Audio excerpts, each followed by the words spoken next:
The note on the old pipe said that it was used here at the Old Vic. Maybe we can find out if it's the real McCoy.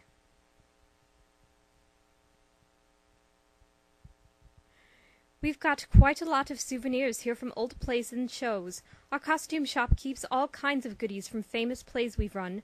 Who knows when we'll be able to use them again? We have a box full of old pipes. Some of them are quite ordinary, but there are a few very special ones. We recently sold one of the nicer pieces to an anonymous collector.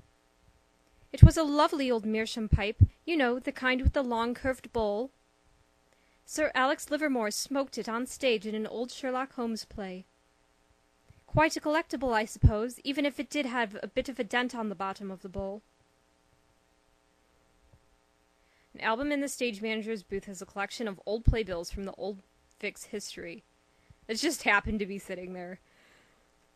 One of the playbills lists a 1965 production of The Adventures of Sherlock Holmes, starring Sir Alex Livermore as the world's greatest detective.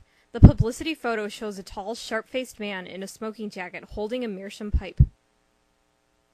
Sir Alex was a wonderful man to work with, as I recall. He was a regular here at the Old Vic in the theatre's heyday. My favorite of his performances was a wonderful production of Tea for Two. He played opposite a young girl named Amy Jolana. I hear she's quite famous in the States now. Don't pretend like you don't know who she is. You lost her lesbian phone. Whatever. Not only is she famous, but she visited our hometown, Richview, last year. I see that London isn't the only hometown visited by famous actors and actresses. That's kind of a snooty remark. Can't all be as cool as London. What up, Sneed? We've found out stuff about some of the Irregulars' collection, but we're gonna have to do a little more research to find out about the rest. I can't imagine a better place than the British Library. Aunt Miranda is good pals with the librarian here, Mr. Sneed. She says he's kind of cranky, but when it comes to fact-finding, he's... You are the tops, Mr. Sneed. Have I ever told you that before? It's like, get out. Normally I detest being disturbed with requests for trivia, but Sherlock Holmes happens to be a pet fascination of mine.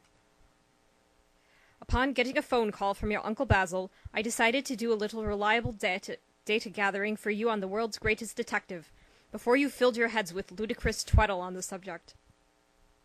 The documents are there for your perusal. Do be careful with them. Oh, he loves helping us. A stack of newspaper articles about Sir Arthur Conan Doyle's character, Sherlock Holmes, is filled with accounts of fans devoted to both the author and the detective he created.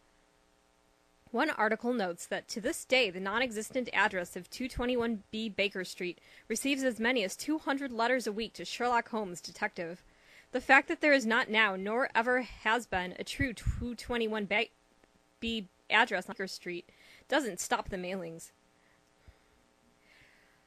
The letters sent to the fictional detective contain requests for anything from advice on cases to marriage proposals.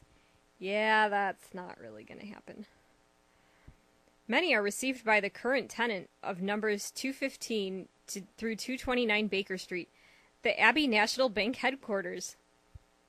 Wow, I guess the character of Sherlock Holmes is so neat that some people think he's a real person. That shows what a great writer Sir Arthur Conan Doyle was. His characters live on, even though he died over 50 years ago. A review of the collected stories of Sherlock Holmes mentions the final problem. What was the final solution? Or was that, like, Nazi Germany's motto? Never mind. In this story, Holmes tracks his arch-enemy, Dr. Moriarty, the Napoleon of crime, to a huge waterfall in Switzerland called Reichenbach Falls. In a fierce struggle at the top of the falls, Moriarty and Holmes plunged to their deaths.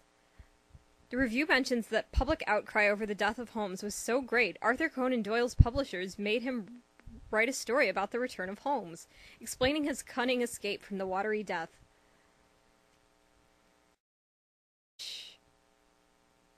Cop-out.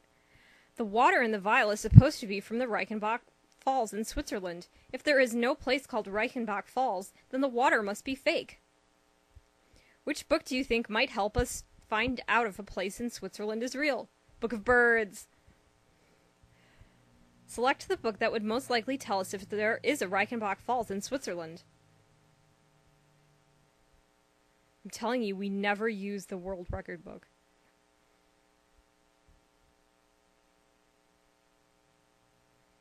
That's it. The World Atlas shows that there is a Reichenbach Falls in Switzerland. It really does exist. Yeah, well... I think Holmes would agree that we got the clues we need to crack this case. Pick the clues you think best prove which one of the Baker Street Irregulars' collection is fake.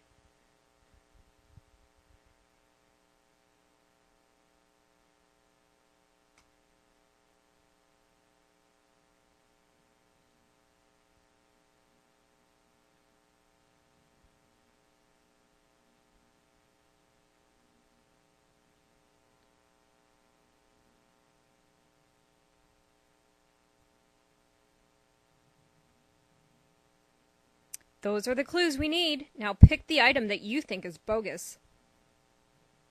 This case was bogus.